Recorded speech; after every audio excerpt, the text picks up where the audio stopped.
કેમ છો મારા ભાઈઓ? તો આજે ફરી એક નવો વ્લોગ બનાવવા જઈ રહ્યો છું. તો બાપાએ ખેતરમાં જાર કરી છે, તો પાણી વારવા આવી ગયા હતા. તમને બતાવીએ જારમાં પાણી વાળીએ. જો ઢારિયામાં જુઓ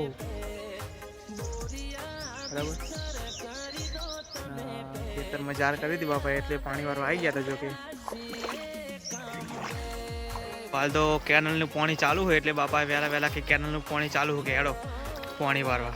તો પાણી વાળીએ અને જાર બરાબર.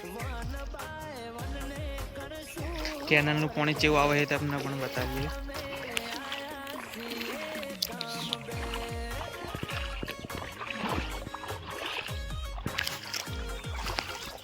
કેનલની બખડાની ચાલુ કરી હતી. જો ખાલી બંબો પડે હે.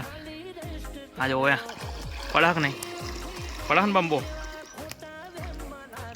આ કેનલનું પાણી જો અહીંથી બખણી મેલી હ, કેનલનું પાણી ચાલુ હોય બરાબર. અને આ બાજુ જે ના ખેતર હોય એ કેનલનું પાણી ચાલુ હોય, એટલે પાણી વાળું હોય તો આવી જજો. તમારા ખેતરમાં પીવરા ઉપર આવ્યું હોય તો પાણી ચાલુ હોય એટલે પાણી વારવા આવી જજો બરાબર ભાઈઓ.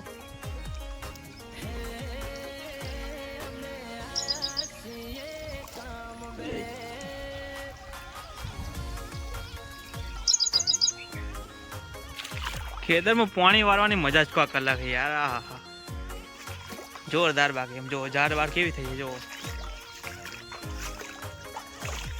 15 દિવસ થયા હોય, હજુ નાની છે. જો પાણી ચાલુ હોય એટલે બગલાવો તો આવી જ જાય. એમને મેસેજ મળી જ જાય કે તો પાણી ચાલુ હોય એટલે બગલાવો આવી જ જાય. શું કેવું ભાઈઓ? તમારે પાણી વારવાનું હોય તો આવી જજો. કે આ બાજુ કેનલનું પાણી ચાલુ હોય, 2 દાડે ચાલુ થયું હોય એટલે આવી જજો. પાણી જેને વારવાનું હોય. ભાઈ મારા ખાતર નાખી રહ્યા. હા જો સુમભાઈ 2 શબ્દો કેવો? જય માતાજી ભાઈ. જારમાં ખાતર નાખી રહ્યા બરાબર. અને બંકો પાણી પીવરો હતો. તો જો આ જારમાં પાણી ચાલુ હોય એક બાજુ, અને એક બાજુ ખાતર નાખવાનું ચાલુ હોય જેમ. બાકી તો ખાલી ખેતરમાં પાણી પીવવાની મજા જ કાંઈક અલગ હો. બાકી પાણી વાળતા હોય પણ બગલા તો પહેલા જ હોય. શું કેવું યાર ભાઈઓ? પેલો બગલા છે કે નહીં? છે ને ભાઈઓ? તમે આપણા ઉનાળુ કયો પાક કર્યો હ, કઈ ખેતી કરી છે કોમેન્ટમાં જરૂર જણાવજો. અને આપણી યુટ્યુબ ચેનલને સબસ્ક્રાઈબ કરો અને વિડીયોને શેર કરો. જય માતાજી ભાઈઓ.